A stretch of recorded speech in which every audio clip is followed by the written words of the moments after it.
Hello everyone, welcome back on my YouTube channel. So guys, आज आप लोगों के साथ एक और वीडियो डिस्कस करने वाली हूँ जिसमें मैं आपको बताऊँगी नेक्स्ट टेम्पलेट जो होगा हमारा बोथ व्यू के ऊपर। अगर आपको कोई भी बोथ व्यू का क्वेश्चन आता है तो आपने यही वाला टेम्पलेट यूज़ करना है। उसके बाद आप अपना स्कोर देखना कैसे कैसे आपका इम्प्रूव है वो हो जाएगा। ठीक है, तो सबसे पहले देखो हमारे पास क्वेश्चन क्या दिया हुआ है। सम पीपल थिंक दैट, कुछ लोग ये मानते हैं ऑनलाइन क्लासेस आर यूज़फुल। कुछ लोग मानते हैं भी ऑनलाइन क्लासेस बेनिफिशियल होती हैं। Others believe that face to face classes are helpful. दूसरी तरफ लोग बोलते हैं भी जो फेस टू फेस क्लासेस होती है वो बेनिफिशियल होती हैं। Discuss both views and give your opinion. दोनों व्यूज़ बताओ और अपना ओपिनियन भी बताना है आपने। जो अपनी इंट्रोडक्शन है उसको शुरू करना है इट इज़ कंसीडर्ड दैट से। लेकिन बहुत सारे बच्चे क्या करते हैं, in this modern era, in this cutting edge era, now days, यहाँ से शुरू करते हैं जो कि बिल्कुल गलत है। आपने इट इज़ कंसीडर्ड दैट से शुरू करना है। इट इज़ कंसीडर्ड दैट के बाद आपने क्या करना होता है कि जो हमारा फर्स्ट व्यू है, ठीक है, उसको आपने करना है रीफ्रेज। अब इस क्वेश्चन के अकॉर्डिंग हमारा पहला व्यू कौन सा होगा? पहले नंबर पे बात हुई है कि ऑनलाइन क्लासेस यूज़फुल है। सो सम से लेकर यूज़फुल, ये जो व्यू है हमने इट इज़ कंसीडर्ड दैट के बाद रीफ्रेज करना है विद द हेल्प ऑफ स्नानियम। अब जैसे बोल सकते हो सम की जगह पर फ्यू बोल सकते हो, पीपल की जगह पर इंडिविजुअल बोल सकते हो। इस तरीके से आपने उसको रीफ्रेज कर देना। जिस वर्ड का आपको स्नानियम नहीं आता वो आपने सेम का सेम रहने देना है। उसके बाद जब आपने पहला व्यू रीफ्रेज कर दिया, फिर आपने यहाँ से स्टार्ट करना है। वाइल्स्ट का कोई स्नानियम लिख दो, जैसे हम लिख देते हैं हाउएवर। ठीक है, हाउएवर लिखने के बाद आपने लिखना है अदर्स बिलीव दैट, ये लिखना है। ठीक है, इतना लिखने के बाद आपने क्या करना है, इस बिलीव दैट के बाद आपने इस लाइन को रीफ्रेज करना है कि जो फेस टू फेस क्लासेस हैं वो बेनिफिशियल होती हैं। ठीक है, जैसे फेस टू फेस क्लासेस को आप क्या बोल सकते हो, ऑफलाइन क्लासेस बोल सकते हो, फिजिकल क्लासेस बोल सकते हो। ठीक है, इस तरीके से आपने उसको रीफ्रेज कर देना है। ये होगी हमारा रीफ्रेज। अब हमने लिखना है थीसिस लाइन को, तो आपका स्कोर डेफिनेटली आएगा, क्योंकि बहुत सारे जो ना स्टूडेंट्स हैं वो क्रैमिंग वाली यूज़ कर लेते हैं, सो उससे उनका स्कोर नहीं आता है। ये वाली जो थीसिस लाइन है आप कोई भी बोथ व्यू के जो ऐसे में यूज़ कर सकते हो। उसके बाद अपना स्कोर देखना कैसे इंप्रूव होता है। BP1 को शुरू करना है। BP1 को शुरू करने के लिए आपने यूज़ करना है टू कमेंस विद, ठीक है, फॉर्मर नोशन। मतलब जो हो पहला व्यू है वहाँ से हम शुरू करते हैं।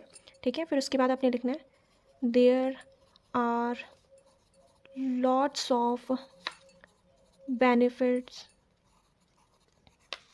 प्रॉब्लम्स, जो भी आपको क्वेश्चन में दिया होगा। अगर आपको क्वेश्चन में उन्होंने दिया हुआ है बेसिकली बेनिफिट्स, तो आपने बेनिफिट वर्ड यूज़ कर लेना। अगर प्रॉब्लम्स बताई है तो आपने प्रॉब्लम वर्ड यूज़ कर लेना है।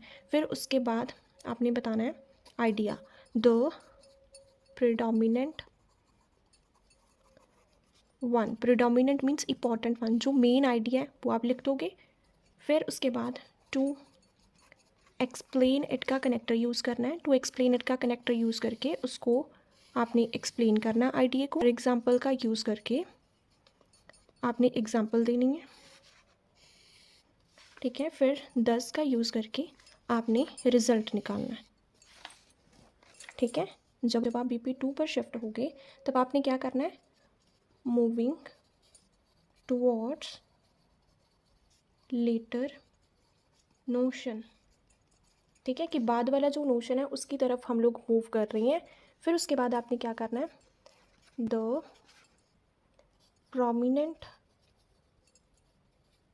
जो भी आपको क्वेश्चन में दिया होगा, अगर आपको बेनिफिट बोला है तो आपने प्रोमिनेंट बेनिफिट लिख देना। अगर प्रॉब्लम बोली है तो प्रॉब्लम बता दो जो आपको गिवन होगा। ठीक है, वो आपने बताना है कि जो मेन प्रोमिनेंट बेनिफिट या फिर प्रॉब्लम, जो भी आपका आइडिया होगा वो आपने यहाँ पे लिखना है। फिर उसके बाद टू इलेबोरेट इट का यूज़ करना है, उस आइडिया को आपने एक्सप्लेन करना है। फिर उसके बाद टू एपिटोम का यूज़ करना है एग्जाम्पल के लिए। फिर आपने एग्जाम्पल देनी है जो कि आपके आइडिया के साथ रिलेटेड ही होनी चाहिए। फिर रिजल्ट के लिए आपने देयरफॉर यूज़ करना है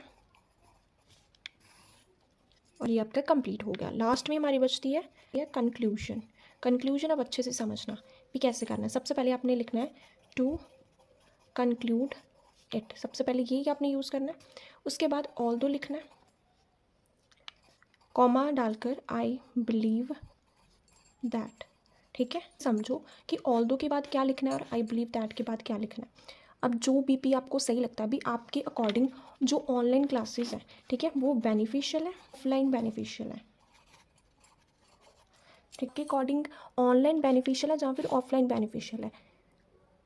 आप जो भी बीपी के साथ हो, जैसे सपोज करो कि मैं बीपी 1 के साथ हूँ, मुझे लगता है कि ऑनलाइन ज़्यादा बेटर होता है, तो जिस बीपी के साथ हो ने आई बिलीव दैट के बाद लिखनी है। जिस बीपी के साथ आप हो उस बीपी का आइडिया आपने क्या करना है, आई बिलीव दैट के बाद लिखना है।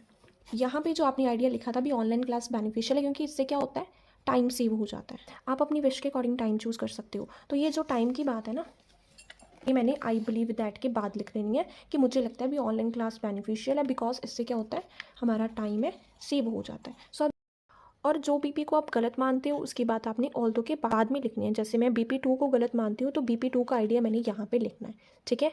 जिस बीपी को सही मानते हैं वो आई बिलीव दैट के बाद, और ऑल्दो के बाद जिस बीपी को आप गलत मानते हो, ठीक है। मैंने आपको बताया एग्जाम्पल देखिए कि मैं बीपी 1 के साथ फेवर हूँ और बीपी 2 के साथ मैं डिसअग्री हूँ। आपको समझ में आया होगा। सो अगर समझ में आए तो चैनल को सब्सक्राइब और वीडियो को लाइक ज़रूर करना। Thank you so much for watching Simran IELTS.